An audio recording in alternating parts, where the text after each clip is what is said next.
कच्च्या मालाला कोणताच टॅक्स किंवा कोणतीच चिठ्ठी ही सरकारकडून मान्य नाही, पण भंडारा मंडी आता टॅक्स घेत आहे आणि त्यामुळे आज 14 जानेवारी हा बाजाराचा चांगला बाजाराचा दिवस असल्या कारणानं त्यांनी पूर्ण बाजाराला ते टॅक्स वसुलीचा निर्णय घेतलेला आहे आणि इथं रस्त्यावर मार्केट भरवलेलं आहे, पूर्ण ट्रॅफिक जाम झालेला आहे।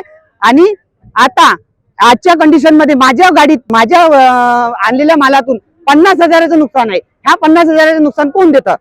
पण या ठिकाणी कुठल्याही प्रकारची आमच्या शेतकऱ्याकडून शेती मालावर चिठ्ठी नव्हती, पण आज या ठिकाणी कोणी हा निर्णय घेतला आम्हाला कास्तकारांना काही माहित नाही, पण या ठिकाणी आमच्याकडून चिठ्ठी वसूल करण्याचा जो प्रयत्न केला त्यामुळे आम्हाला आमच्या मालाला आम्हाला या रोडवरती विकण्याची आज बाजू आलेली आहे। नगर परिषदेने दिलेले ठेकेदार नगाप्रमाणे पैसे मागत आहे।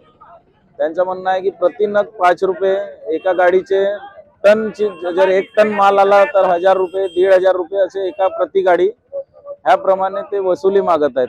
त्यांचं म्हणणं आहे तुमच्याकडे जेवढा माल येतो ते प्रति नग 5 रुपये तुम्ही स्वखिशातून द्या, स्वतःच्या खिशातून द्या।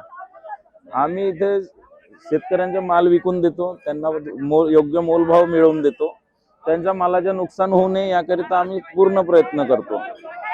आम्ही जर ते 1000, 2,000 रुपये यांच्याकडून काटून देऊ किंवा मग आपल्या खिशातून देऊ तर हे 5, 6, 8, 10 माणसं आहेत, यांचे रोजे कुठून निघतील? शेतकऱ्यांकडून कुठलेही एक्स्ट्रा पैसे घेत नाही, तर यांची मजुरी घेतो फक्त दुकानातल्या मुलांची। शेतकऱ्याच्या सर्व पैशामधून हा बीटी शेतकऱ्याच्या विकासासाठी मार्केट बनवलेला होता। या नगर परिषदेने 2015 ते 21 पर्यंत असे कोणतेही टॅक्स त्या शेतकऱ्यावर लावले नाही आणि आता हे नवीन नियम लावले की या नगर परिषदनं पडद्याआड कोणत्या तरी कंत्राटदाराला ठेका दिलं, त्याच्यामुळं काय त्यांनी गब्बर टॅक्स लावून ठेवला इथं कास्तकारांवर।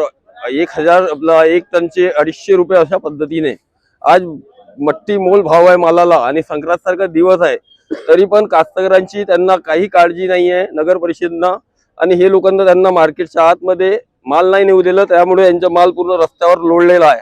बघू शकता तुम्ही पूर्ण माल इथं कास्तकारांनी आपला ठेवला आहे, काही फुकटमध्ये त्यांचा माल विकत नाही। कमी 10 ते 15 लाख रुपयाचं त्यांचं आजचं नुकसान होणार आहे।